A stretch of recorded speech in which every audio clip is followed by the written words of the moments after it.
Welcome to Recovered1440.com Cabin Fever episode 15. My name's Bobby and I'm an addict. If you don't know what the podcast is about by now, fuck it, just listen to it anyway. Me and my friends are part of a fellowship of men and women. That fellowship wishes to remain anonymous at the level of media, press, radio. They're not allied with any sect, denomination, politics, any of that bollocks. But if you listen to the drug of choice and then follow that into Google with the words 12-step meetings near me, then you never know, you might find a whole new way of life. I'm joined today by a fella that I've come across in our meetings recently who, when he speaks, I just love the sound of what he has to say. So for selfish purposes, I've got him in as a guest. So welcome, Gal. Pass it over to you, mate. Thank you, Bobby. Yeah, my name's Gary. I'm a grateful recovered addict. Yeah. And I use the word recovered because I am today contingent on the maintenance of my spiritual condition. I got a 24-hour daily reprieve from alcohol, cocaine, crack, heroin. I was doing all of them. I was using all of them. And yeah, the 12 steps. What a lovely thing. You know, I have a 20-year career using.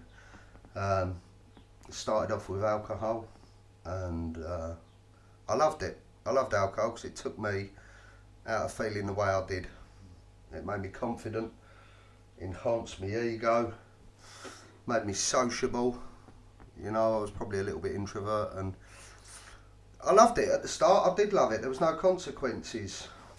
Or maybe there was, but I couldn't see them. But hey, I was a young man at that point. I'm 39 now, 40 this year, and I was sort of 13 when I started, but socially, 17, 18, down the pub with the chaps, you know. And then cocaine come along, and I loved that even more, because that made me feel euphoric, you know. At some point, simply, I crossed the line where wish become necessity. Instead of wishing to have a drink, I needed to have a drink or I needed to have a line. And then at some point, roughly a year and a half before the end of me using, I went looking for crack cocaine and heroin to remove me from how I felt. It's nothing more, it's nothing less. I've come to learn through the fellowship, through them rooms, through them meetings, thank God for them.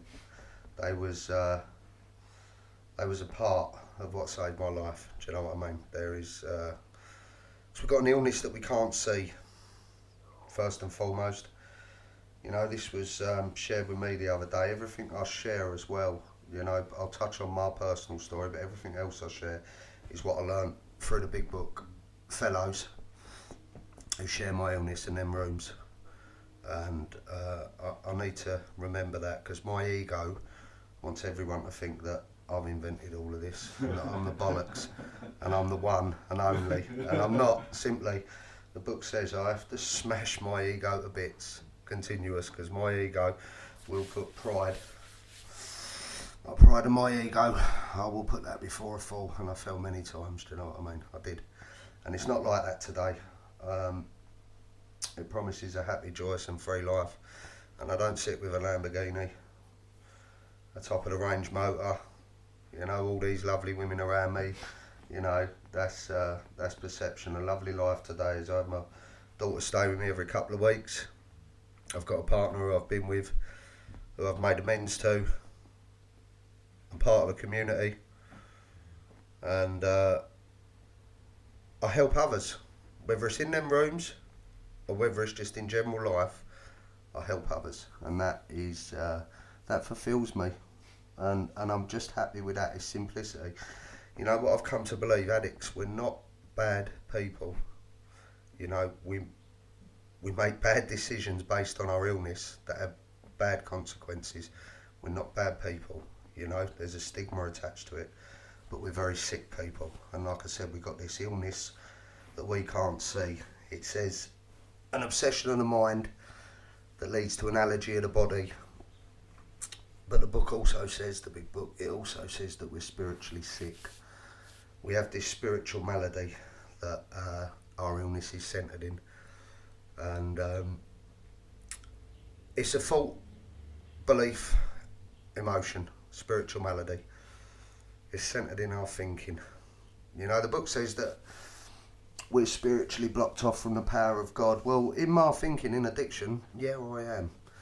Because if there was a God, which I come to use the word and believe today, you know, and that's my journey. I'm Christian today. I went through the work, the 12 steps, with no religious denomination or affiliation. I'm Christian today, and that's my journey, and I'm happy with where I'm at. But again, going back to my thinking, if there was a God, he wouldn't be doing what I'm doing in the madness. Do you know what I mean? I was, my late nan, God rest her soul, she was bailing me out £400, £500, £200, £300, and while she's doing that, partially blind, I'm stealing money off her to go and do it all over again. And then I promise her my wages at the end of the month, and I'll give you 800, I'll give you £1,000, I'll give you this, and then don't worry, I'll pay me rent. And I'm giving her 200 and then turning to it the next day and saying, look, I've done 500 quid a year again, can you help me? Down the pub, you'd think I was Billy Big Bollocks, you know, Mr. Front. I'm shot to bits, I'm smashed to bits, I'm paranoid, I'm in fear, but you ask me if I'm okay, and I am tip top. I am Gary Williams, and I am the man. Do you know what I mean? I do not want you to see how I feel, because I can't even see it myself. And that's a very, very painful cycle. It's a very, very painful cycle. So this thought, belief and emotion that I use, you know, I start selling myself a lie in my thinking, and I'll try and give you examples. One of the simple ones, how do you stop the sun shining or the rain pouring? Well, you don't, because you're not meant to. It happens. It's as simple as that. But that sun comes out, and I, somewhere down the line in that week of glorious sunshine, think, oh, I could murder a beer or a line. And that's a fault. The belief comes in. And a thought is an idea or opinion expressed in someone's mind, occurred by thinking. Yeah, it's as simple as that. It's a dictionary definition.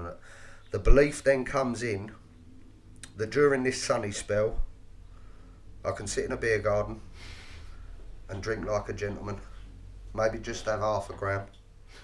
This belief, the belief dictionary definition, is the acceptance that something is true, especially one without proof. Because I've done that a million times before, and there's always been consequences. There's always been a madness, do you know what I mean? There's always been, because the beer garden goes to the pub ends up round someone's kitchen. I'm with a load of strangers or with a load of people, acquaintances.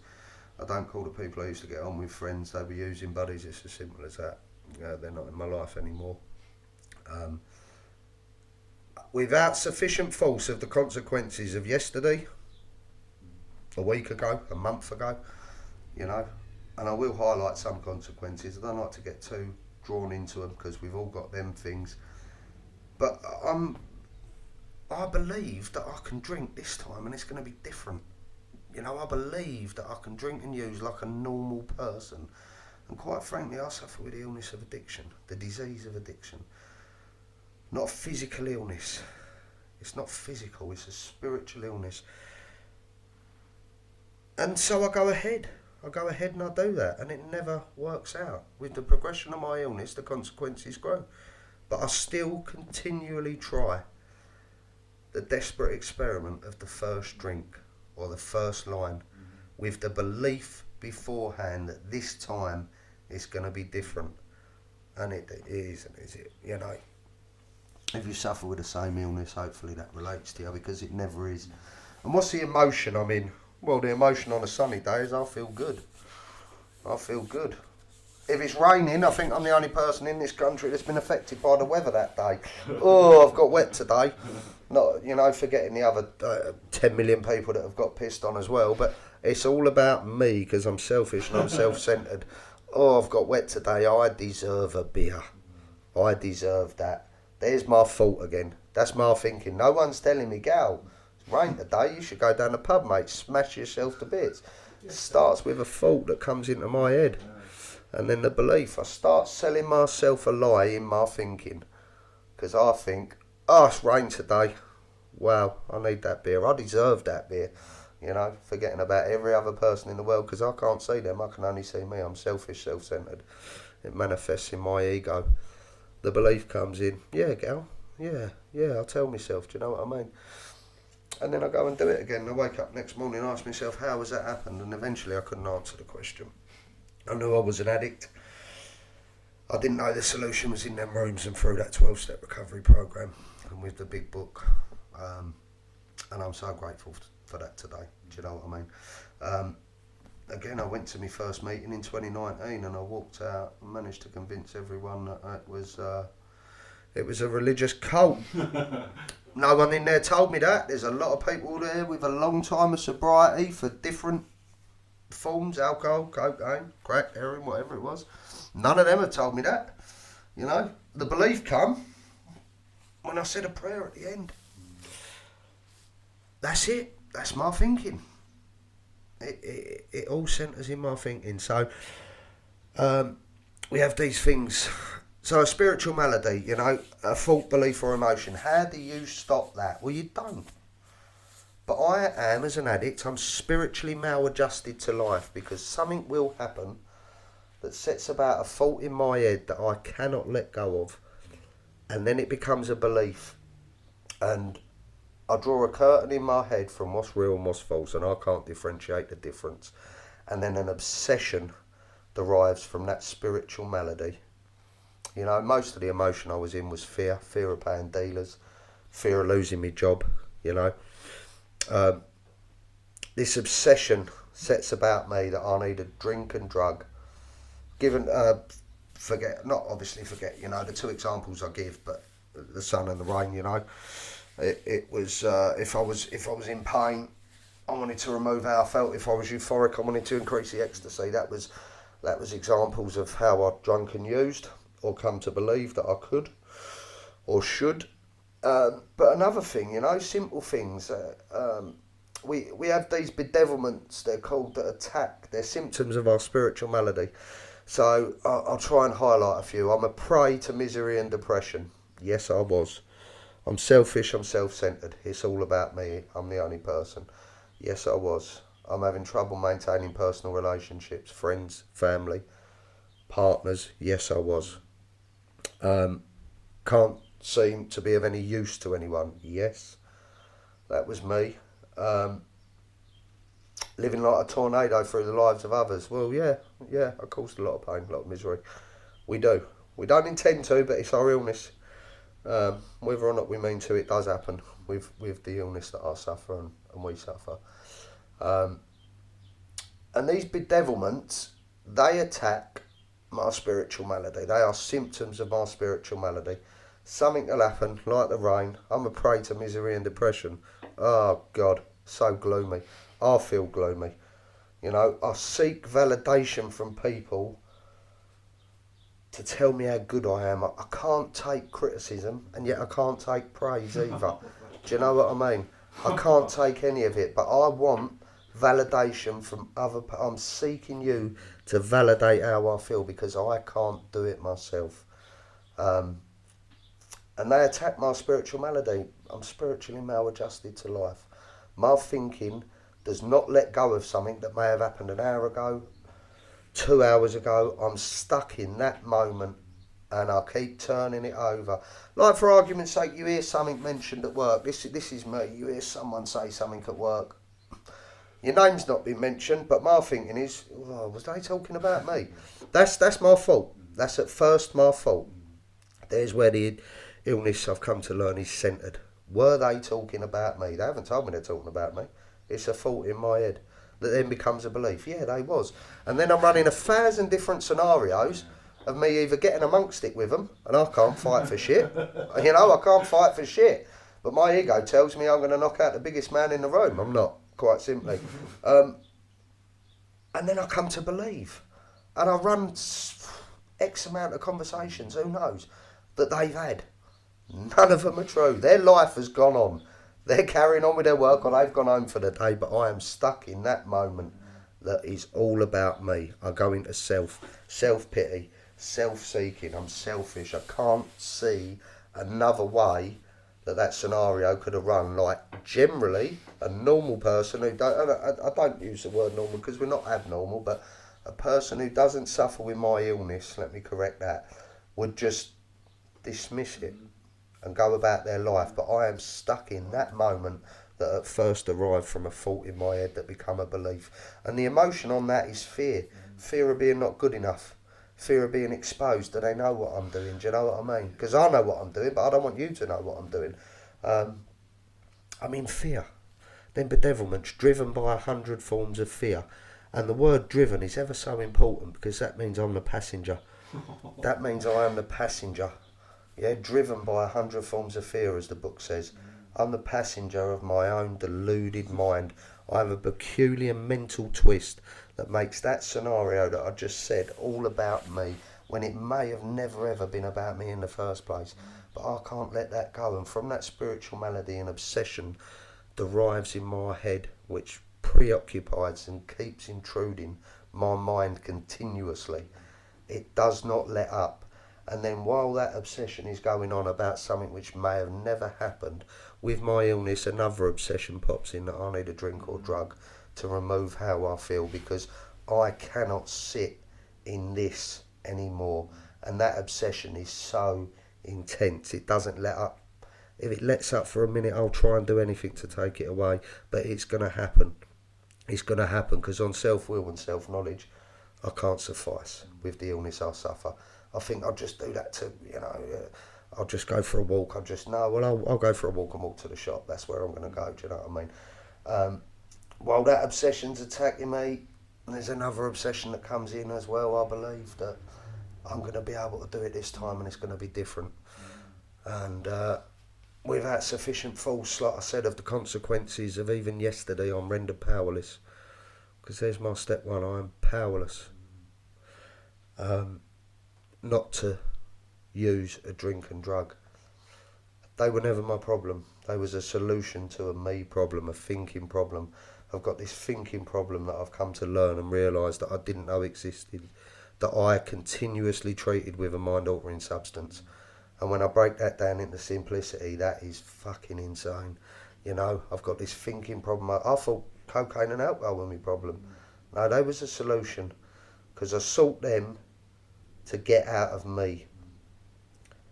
So I seek ease and comfort in the solution of a drink and a drug, as the book says, that with the progression of my illness, towards the end, brings nothing but dis-ease and discomfort. And consequently, from that spiritual malady, at first a thought, belief or emotion, then thoughts can bind you. They can bind you up. You get stuck in them. And then they become a belief. I sell myself a lie in my thinking.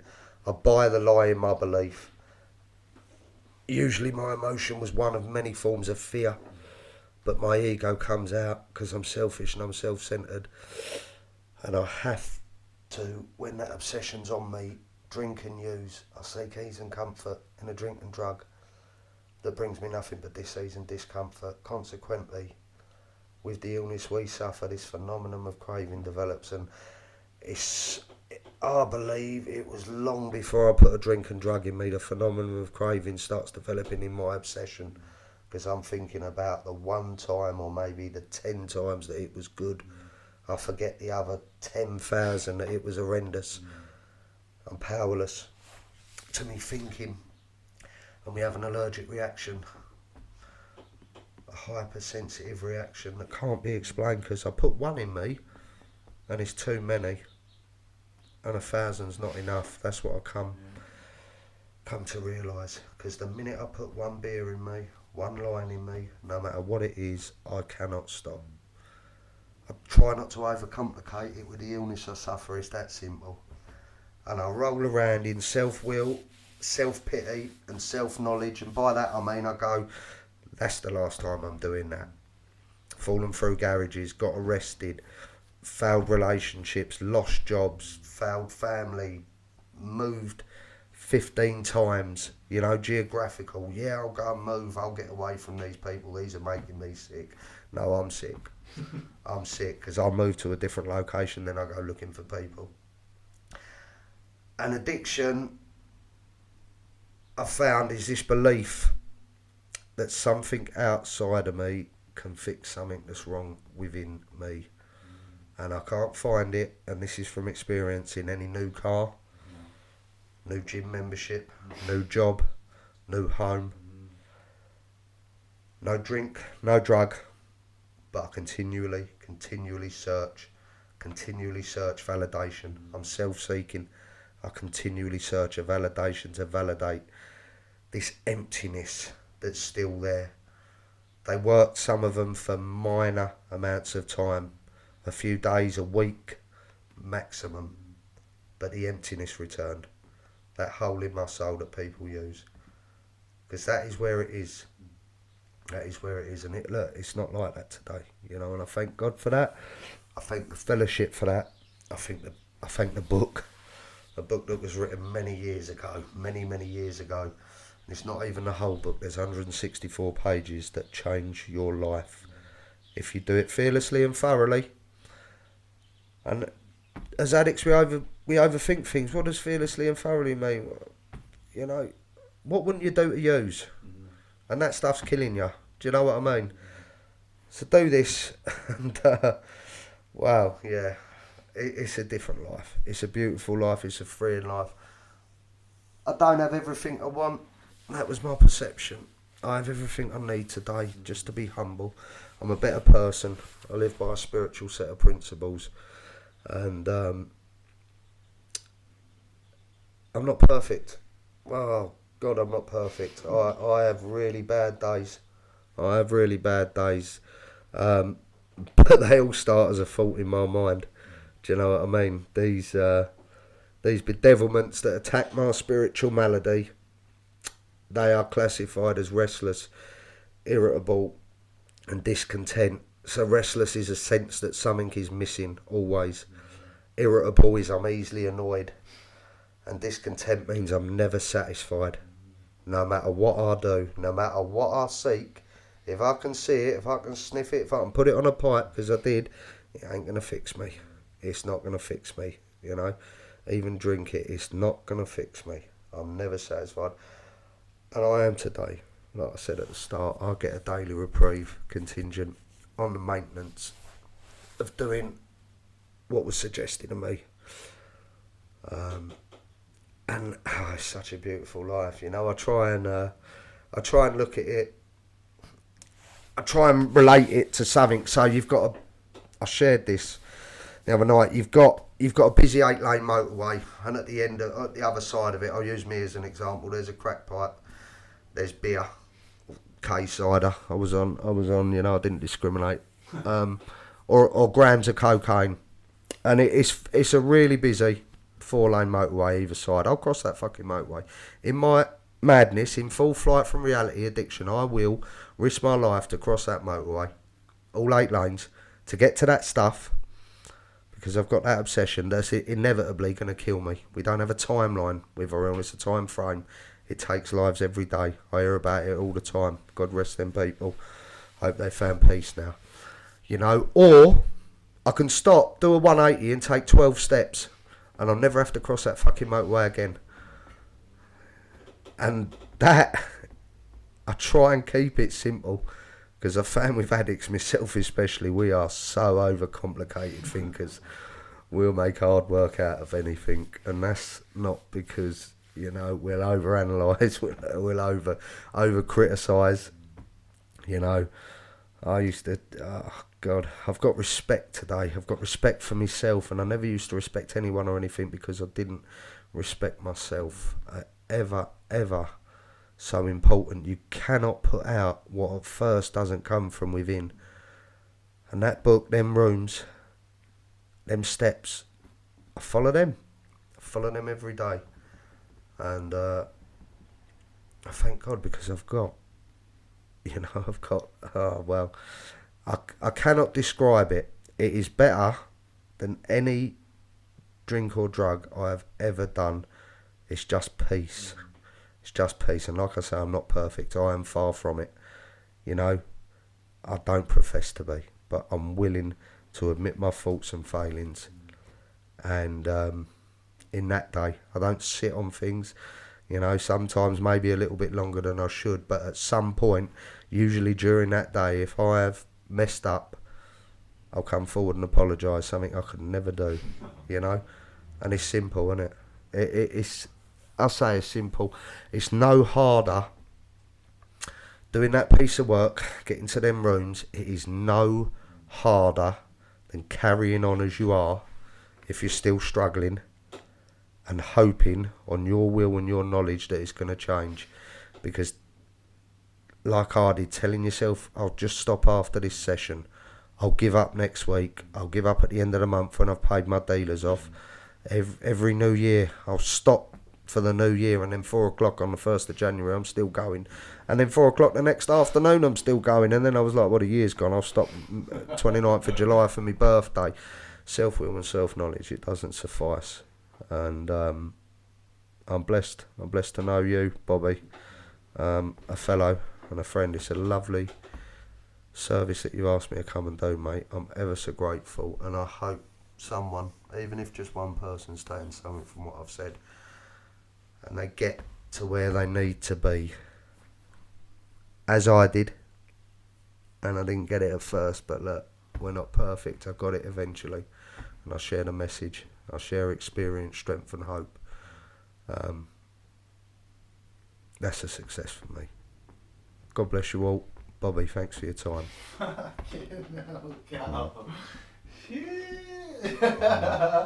I knew that. Yeah, I knew I'd be in for a treat. I just got a fucking education, man. Yeah. Fuck. Lovely, mate. Yeah, mate. I don't know if I can still talk. Yeah, of course you can, mate. This is a part where we chip in together. I love every bit of that. I'm so glad to know you and to start. Likewise. Just urge. I think it might have been at Upminster first couple of times, and just every time you said that, I was thinking, fuck, mate, this geezer knows his stuff, you know. And like you said, like so relatable, mate. Like that idea, like you just painted the picture of the fact that I've got no defence against the first one, none whatsoever. You know, I'm buying that lie every time. Yeah. It's going to be different, and mate, you explained it so well. I don't think that if anyone was listening to that who are in any doubt, that they need something outside of themselves, you know, like the solution was not my thinking, mate, you know? No. It was really not. No, it adds to the problem, mate. You know. The way that you describe fucking resentment as well, you know, that idea that you brought to mind something so stupid that I have to share it, right? I used to have a little motorbike, and I was driving along the A127 one morning, and it wasn't a powerful motorbike, so I'm self-conscious and I'm bobbling along. Yeah. I look over, there's a geezer in a van, and he's laughing, right? Yeah. Every day that I hit that spot in that road, I'm thinking about that geezer. Yeah. That fucking cunt was laughing at me. Like, for all I know, he didn't even notice me. Do you know what I mean? But I cannot let go of that fault. We don't. No. That moment stays in us. Time moves on, but we stay stuck in that moment. At first from a fault, mate. It derives from our thinking. It blows my mind how you explained it, though, that, you know, inverted commas, civilians can just dismiss something like that. Absolutely dismiss it. But for us, like I thought today, I'm so grateful to be free of the torment of my mind. You know, because that's what it was, just torment, constant torment. And greater misery and depression, mate. Oh, mate. That's what one of the bedevilments. Never stopped, man. Yeah. Fucking hell. How long have you been knocking about for? You said you come in 2019. 2019, yeah. My sobriety date's the 1st of August, 2023. Go on. And that's when I put my ego down. Stopped overthinking it. Yeah. Opened the book. Yeah. Went through it. With someone armed with the facts. It's not there's no money you have to pay, do you know what I mean? And there's a smile on my face because I am so grateful. Someone will take you through. You're not alone. And then you get armed with the facts and you help other people. It's a beautiful thing. Do you know what I mean? It is a beautiful thing, yeah. And I've simply done what was suggested to me. Like I do. That's it. I do that every day. I do that every day now, like my life depends on it, because ultimately, it does. I know what's out there. Yeah. I love what you said though, because it is that gift of desperation, isn't it, ultimately, where you get to that point where, like you said, based on self-knowledge, you just get to the point where you think, I just can't. I've tried every fucking which way but loose, and I cannot fucking do this on my own anymore. But to reach that breaking point is painful, isn't it? Yeah. I was so willful, man. I'd come into the rooms. I think I was 24 when I first come in, and I didn't get clean until I was 38. Yeah. So I've come in. Like you said, this is a fucking cult. I thought the other day, if this is a cult, number one, it's the most boring cult about. It's not a sex cult. And number two, I'll fucking happily sign up, mate, because I'm happy. Yeah. Do you know what I mean? Yeah. I'm happy and peaceful for the most part. No one tells you, do they? It comes from our thinking. And I managed to convince my partner in my first meeting that I attended that that is a religious cult. She'd never been in there, but there's me. You know, lie, cheat, manipulate, steal. No, that is a cult. No, it's not. No, it's not. No one says it is. It starts as a thought in my head that becomes a belief. I sell myself a lie in my thinking that I buy in my belief. You know, it's nothing more, it's nothing left, and the emotion is fear. Is fear usually. A form of fear, but we can't do that. Our ego suppresses fear for anger. You know, I suppress fear for anger. My ego comes out. Pride. But I'm very sick, and I was very sick. I'm not today. I'm not cured of alcoholism. Like I said, I get a daily reprieve, 24 hours, because that is, Bobby, that's all we've got. Whether we're addicts, whether we're humans, no matter what we are, all we have is the day we're in. The guilt, shame and remorse of yesterday, you can't change. Good, bad or indifferent, you can't. And tomorrow's conceptual. It's never existed and all the time. But as an addict, I found I was living in yesterday, trying to change that. Well, that's gone. It's irrelevant. And I was splitting myself to tomorrow or next week when I pay the dealer, or I'll get me wedge at the end of the month and I'll be okay. No, I won't, because I'd run up another 500 before it even come.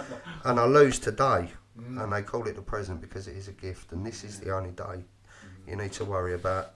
Ain't that the truth, man? Yeah, mate. When I heard that exact same thing the other day. The time wasted when I'm sat in either the past or the fucking same that don't even exist. You know what I mean? I'm just pure projection on my part, and I'm wasting what is essentially the only time I can be present with. Like we spoke a little bit about the higher power. The only time I'm present with God is when I'm in the moment, unaware of myself. Yeah. Do you know what I mean? Because that is what I suffer with. I'm fucking, like you said, I'm selfish to the core.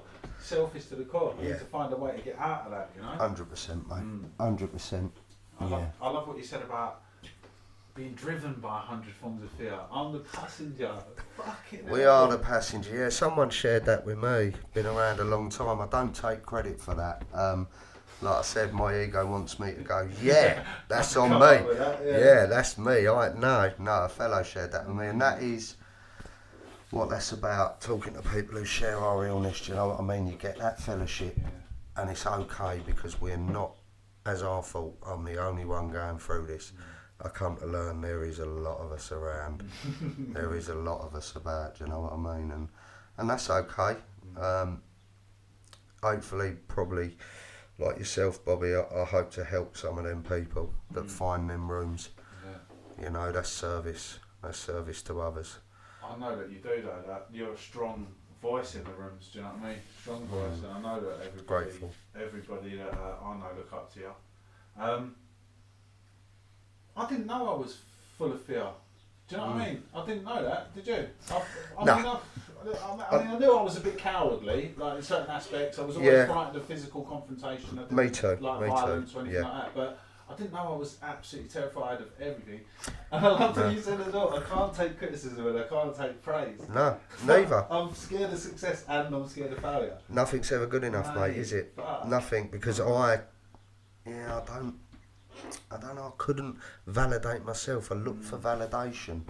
You know, Then what I was doing, people had the influence. They was in essence my higher power, because how they thought and acted had the influence to affect me without even realising. And then, you know, I looked to blame and criticise people, to take onus off of how I felt. Do you know what I mean? It's such a painful, it's a painful thing when you're going through it, but it doesn't have to be that way. That is the main thing. You know, there is a solution. And only one thing worked for me. Like you said, Bobby, I tried a million ways. I tried a million different ways. Like you And said, none of the them new worked. trainers, the fucking gym membership, the geographicals, the new bird. If I just get that, I heard a story recently about a geezer. I think he was like a Google chairman of Google Business or whatever, and he said he was online and he was so materialistic that he was looking at 2 motors. He didn't know which ones to get, so he ordered them both. It took 2 months to come. He said he looked at these cars. He said he was happy for about 7 minutes. After that, his pick fault was saying, and I can so relate to that. You know, if I can just get that, I'll be happy. Get that thing, and I'm looking over the fucking fence. You know, I want what's over there now. Yeah, well, we're discontented, aren't we? We're never satisfied. No. We're never satisfied, mate. Do you know what I mean? Restless, that sense that something's always missing. Yeah, something to fill me. And irritable, we're easily annoyed. Yeah, the summary of them bedevilments, mate. And they are, as I come to learn, they are the symptoms of my spiritual malady. They attack my thoughts, my beliefs and my emotions, and that is where the disease of addiction is centred. The book says if we straighten out spiritually, we straighten out mentally and physically. And that piece of work, I had a real bad day Wednesday, all from my thinking, from nothing else. That's my illness, I accept that. I've never once felt the obsession to drink or use to remove how I felt. I've got tools that I pick up now, do you know what I mean? I've got numbers, and that is a testament to that program and my higher power, God.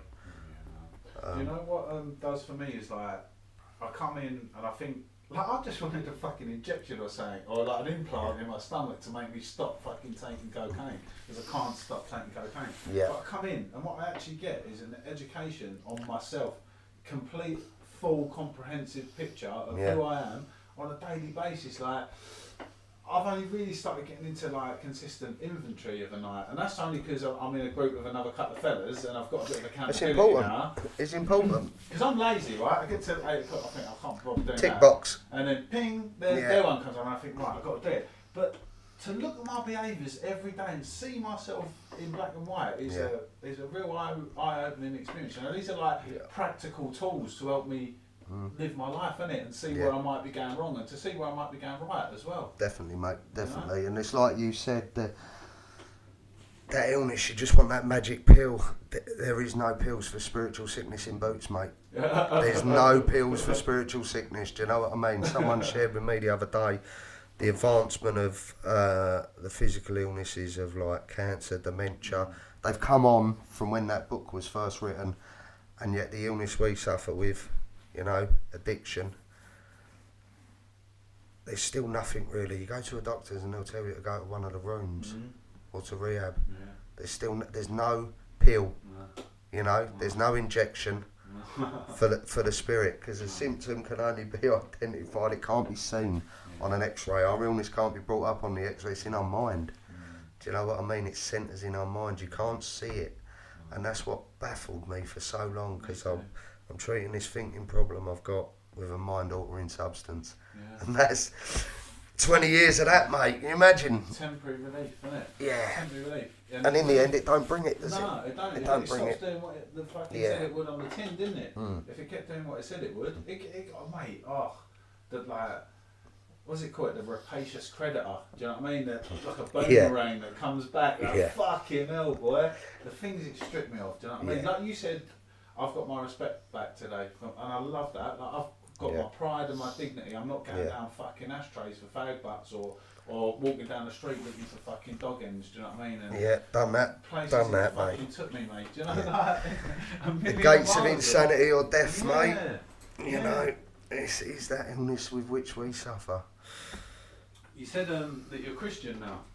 I find that fascinating because I got baptised a few weeks ago. Yeah, I love that, because my conception has changed like multiple times over the years, and I don't think I've really truly settled on any one thing at the moment. But that's the beauty of this program, isn't it? Is that doesn't matter what works for you, just that people do find something that brings. Because I used to go past the church on a Sunday morning and think, look at these sad cunts, like they need a book to live their life. Like, there's us. There's us. But I failed to see that they've got a degree of happiness and stability and family in their life, and they've got a peace, a good life, and I'm there judging them, and I'm riddled with fucking hatred for myself. You know? Yeah, I'm judging them. Absolutely, mate. I mean, for years, my higher power was cocaine and alcohol. Because in times of trouble, I'd turn to that. Wow, fuck. That was simply, I try and simplify it, that was my higher power. In times of trouble, that was my God. Yeah. And, you know, it didn't. It was God in disguise, mate. Do you know what I mean? And now I turn to God and I pray. And that sounds so difficult to some people that are listening. They may think, what is this sausage talking about? Mate, honestly, there is no explanation because there can't be. You just have to be willing to do a bit. Yeah. You just got to be, do you know what I mean? And the book says, seek where religious people are right, see what they have to offer. Yeah. By rights, we shouldn't all mix. No.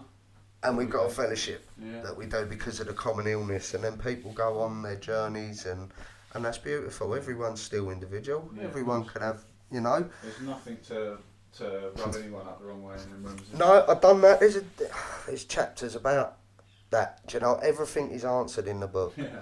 And I've done that with no religious denomination or affiliation. Yeah. And today I simply am. I'm Christian. I don't go around shouting that out to people. Don't enforce that on people. I just carry out. I was at church this morning for an hour with my partner. I get a sense of peace in there. I'm happy with that. I don't enforce it on people. People are entitled to do as they will. Do you know what I mean? And as am I. I'm happy with where I'm at, and I just try and do the right thing, but I don't always get it right, and that's okay. But I've got this, and I can turn and say, do you know what? I may have fucked up there. Mm-hmm. That's important, isn't it? Yeah, of course it is, mate. Humility to admit. Humbleness. Like you said, I was never wrong. No, I couldn't be. No. I couldn't be. No. You know what I mean? I need you to validate me, but I can't validate myself. It's the madness. But I used to do something for someone. You know, I was always kind and loving. My illness wasn't. But I want everyone to know what I've done. I wanted that to be on TikTok or on everything. Gail Williams has helped someone financially. And then obviously people know I'm ill, and then I never, wanted money back off people. I simply looked at, and this is going back years, where if they haven't got it to borrow, maybe they won't have it to pay back. And I was okay, I was financially okay at that point. But years down the line, can you help me out with this? No, because generally they haven't got the money. Well, I'm going to remind you of what I've done to you. Do you know what I mean? That's very sick thinking. That's my illness. It's not like that today. I just simply try and help people. And there is a saying, there's no greater feeling from doing what you ought to do because you want to do it. And it is. Do you know what's the irony is, like, growing up, I suppose I was always spoiled, and I know that I'm fucking selfish to the core, so I don't want to help anyone. But the minute I go through these steps and I have that awakening and I start to help other people, you realise that's where the fucking true joy and happiness and feelings of contentment and self-esteem come from, isn't it? Doing something to help other people is, it's a source of genuine self-esteem. Yeah, thank God the people that, got that initially didn't just go. No. Because we might not have been sat here today, mate. And that's gone on years, cross countries, it still goes on today. And that is, Bobby, that's a lovely thing to say, because that is ever so important. You get that, and then you help someone else who was once like you.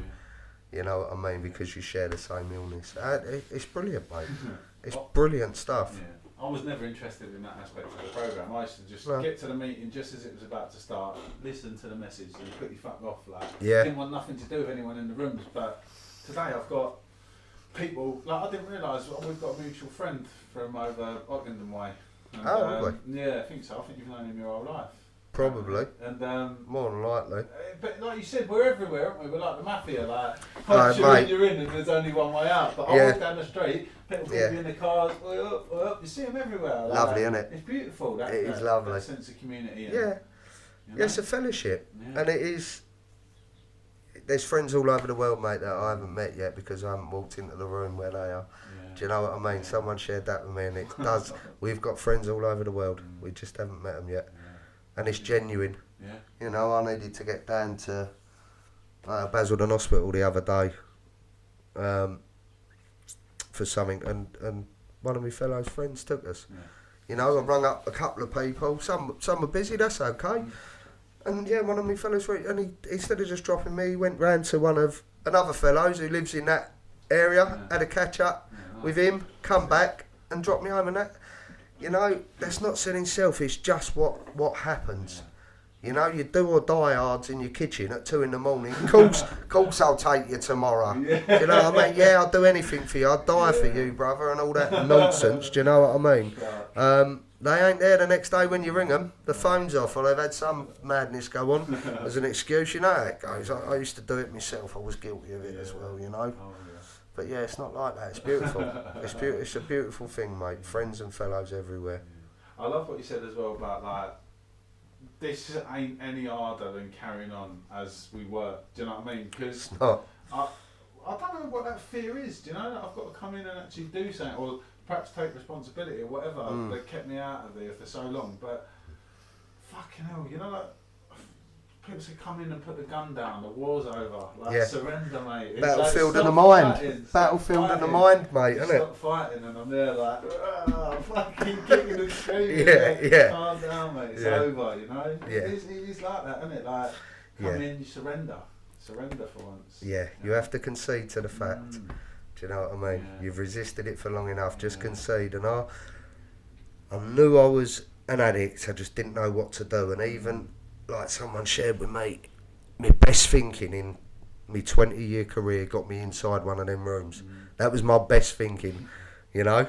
Gal on gal, doing it his way. I ended up in a room, and then my best thinking took me straight back out of that room because I thought, no, I believe this is my way.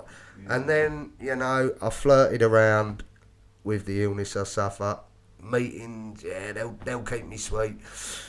And I just couldn't get past 17 days. On 17 days, I had this thought, it's coming up again. Dangerous words when you hear an addict say our fault. When they start a sentence with our fault, there's always a dangerous outcome usually, as I found with myself anyway. And you know, I got to this 17-day period and I had this thought, I'm going to struggle with day 17, that became a belief, and I used on it. And then I went out. Do you know what? I said to my partner, I'm going to do it for you this time. And that was, I don't know, the 10th, 15th, 20th, 100th, who knows. Yeah, and it never worked, and I got there. There was one thing like that I read in the book, and someone said, and I feel it's so relevant. It was they said the top 10, 20, 100 things, most insane things I've ever done, was under the influence of drink or drugs, and I can relate to that. As probably you can, as probably many people can. But the most insane thought was that I made that decision to drink or use when I was sober. That's mad, isn't it? If that don't highlight the thinking problem that we have, that obsession. It first derives from a fault, mate. You explained the fucking allergy as well so well, because like, I know people can have a little go and then put it on top of the cupboard for a couple of weeks. Do you know what I mean? But you said hypersensitive reaction to a substance. Like, I couldn't hear that when I come into the rooms. I couldn't hear that's what my problem is. Like you said, one's too many and 1,000 ain't enough. Do you know? I never knew that I was having this fucking reaction in my body that's different to civilians, shall we say, or people that don't suffer with what I suffer with. Didn't know that. The phenomenon of craving becomes paramount. Yeah, it's a manifestation of an allergy. It's not like a nut allergy though, is it? Or someone said to me, you know, if you eat a peanut and you've got a nut allergy, you'll never knowingly go back to a peanut. But we go back to that is going to cause us pain and suffering continuously. Do you know what I mean? It's like putting your hand on a hot fire. You know it's going to do it to you, but you continuously do that to try and relieve something. It's crazy, and it's insane. It's deluded. We like, you know, the peculiar mental twist that book describes. And there's no, this is just me, you know. I think that's when my fault becomes a belief. At first, a fault, and you know, sometimes these thoughts that come into my head, they never even existed. There was no two people that I'd heard at work. There was none of that. It was just a fault, and this peculiar mental twist. It's when it becomes a belief. I wrote about that the other day. Is that because I'll beat myself up because I think I'm the author of these thoughts. Yeah. 36,000 thoughts a day, whatever. Yeah. But I'm not the author of them, but I'm the one that chooses which ones I want to pick up and examine. And that's that process of what you're saying is I adopt them and then it becomes a belief. Once it's a belief, I'm fucked. Yeah. You know, it's gone too far. You buy that lie. I ain't weeded the garden quick enough. Do you know what I mean? No. It's now overgrown and I'm gone again. You know. Yeah. Yeah. Yeah. It's a crazy illness, mate. It's a crazy illness, but there is a solution. Thank fucking God. Thank God for that, mate. Listen, mate, beautiful to chat to you. Always. Would you do us the honours and lead us out in the usual way? I certainly will. Thank you, sir. Okay, so just give me 1 minute. Come to use the word God, as you may understand, believe, or come to understand.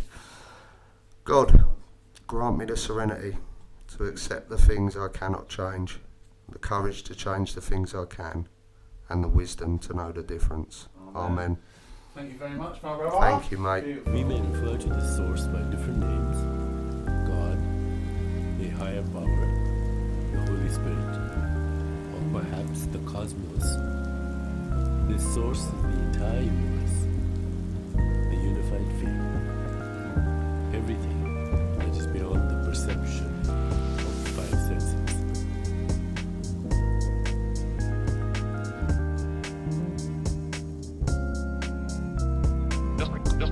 Just received in our news and further details